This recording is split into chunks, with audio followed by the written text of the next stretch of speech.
Todo estudante que estuda passa de ano. Todo atleta que treina melhora. Todo profissional que se dedica avança na carreira. Parece óbvio, e na maior parte do tempo, é verdade. É assim que aprendemos a ver o mundo desde cedo. Essa ideia tem um nome, e é uma das ideias mais sedutoras que existe porque faz o mundo parecer justo. Mas o que exatamente significa merecer alguma coisa? Em 1958, um sociólogo britânico chamado Michael Young publicou um livro de ficção científica. Descrevia uma sociedade do futuro onde as posições sociais eram determinadas exclusivamente por mérito, por uma fórmula que combinava inteligência e esforço. O livro era uma distopia. Young estava tentando alertar para os perigos de uma sociedade organizada em torno dessa ideia. Para descrever esse sistema imaginário, inventou uma palavra: meritocracia. Mais tarde, essa palavra havia sido adotada como ideal por governos, empresas e universidades em todo o mundo. O que Young tinha criado como advertência tornou-se slogan. E quando, já velho, viu isso acontecer, escreveu um artigo explicando que tinha sido mal compreendido. Que o ponto do livro não era que a meritocracia era uma aspiração nobre mal implementada, era que mesmo uma meritocracia que funcionasse perfeitamente seria perigosa. A pergunta é, por quê? A meritocracia assenta numa premissa que parece inegável. As pessoas devem ser recompensadas de acordo com o seu mérito, com o que fizeram, com o que construíram, com o valor que criaram. Quem trabalha mais deve ganhar mais. Quem tem mais talento deve chegar mais longe. É difícil discordar disso. Na verdade, é quase impossível, porque a alternativa imediata que a mente constrói é a arbitrariedade. Se não for pelo mérito, por quê? Pelo nascimento? Pela sorte? Pelo favoritismo? E quando a alternativa parece pior, o princípio parece indiscutível. Mas há uma diferença entre o princípio e o sistema. O princípio de que o esforço deve ser recompensado é difícil de contestar. O sistema que tenta implementar esse princípio em toda a sua extensão produz efeitos que o princípio por si só não antecipa. O primeiro efeito é bem conhecido e muito discutido.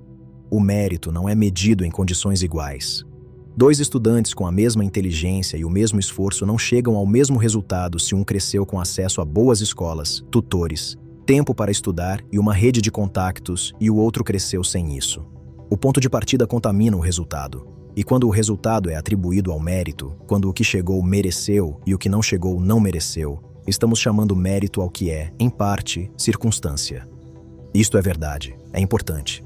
E tem sido dito muitas vezes. Mas há um segundo efeito, menos discutido, mais fundo, que é o que Michael Young estava realmente alertando.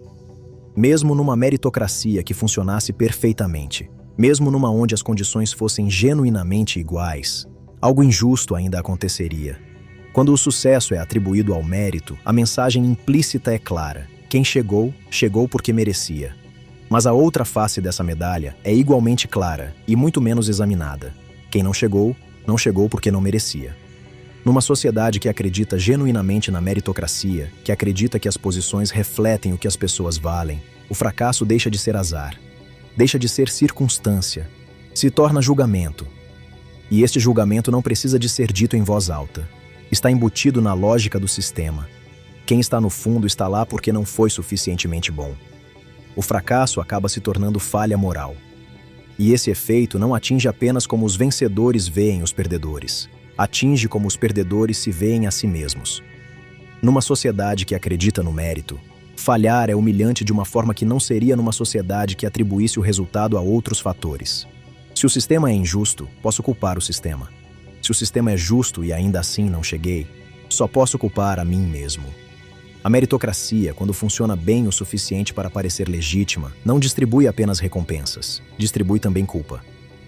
O filósofo Michael Sandel chamou isso de tirania do mérito. A ideia é que uma sociedade organizada em torno do mérito produz, nos vencedores, algo que não é apenas satisfação, produz arrogância. Se cheguei onde cheguei pelo meu esforço e pelo meu talento, então quem não chegou não se esforçou e não tem talento. A compaixão se torna difícil, porque a compaixão exige reconhecer que as circunstâncias importam, que o resultado não reflete apenas o que a pessoa é, que pode haver alguma arbitrariedade no que acontece a cada um. Mas se acredita genuinamente no mérito, se acredita que o sistema é justo e que os resultados refletem o valor das pessoas, então a compaixão parece injustificada. Por que ter compaixão de quem ficou onde ficou por não ter feito o suficiente? Sandel observou ainda que nas sociedades mais meritocráticas do mundo, a compaixão pelos que ficaram para trás tendia a diminuir. Se eles merecem o que têm, não há nada a fazer. Se eu mereço o que tenho, não tenho nada a explicar. A meritocracia, quando funciona, resolve a culpa dos vencedores. E quando funciona mal o suficiente para parecer injusta, revolta os que perderam. Mas quando funciona bem o suficiente para parecer legítima, é o estado mais perigoso dos três. Porque produz uma elite convencida de que merece a sua posição e uma massa convencida de que merece a sua. Há algo ainda mais profundo aqui, que o debate habitual sobre meritocracia raramente alcança. A meritocracia pressupõe que o talento e o esforço são, em algum sentido, propriedade da pessoa. Que o que cada um consegue fazer, a inteligência, a persistência, a criatividade, são suas. Mas de onde vêm essas qualidades? A inteligência, temperamento, facilidade para aprender, capacidade de concentração. Você escolheu ter essas características antes de começar a usá-las? Se o mérito é o resultado do talento e do esforço, e se o talento e o esforço foram moldados por fatores que a pessoa não controlou, então até que ponto o mérito é genuinamente da pessoa? Essa não é uma pergunta retórica destinada a concluir que nada é de ninguém. É uma pergunta que torna a atribuição de mérito e de culpa muito mais complicada do que parece à primeira vista. Quando alguém chega lá, chegou graças a capacidades que desenvolveu. Mas essas capacidades foram moldadas por um contexto que não escolheu. E esse contexto foi moldado por circunstâncias que esse contexto também não escolheu. O que não significa que o esforço não importa. Importa. E muito. Significa que atribuir o resultado inteiramente ao esforço, ou inteiramente à circunstância, é simplificar algo que simplesmente não aceita simplificação. E chegamos agora ao ponto que Michael Young tentava alcançar em 1958.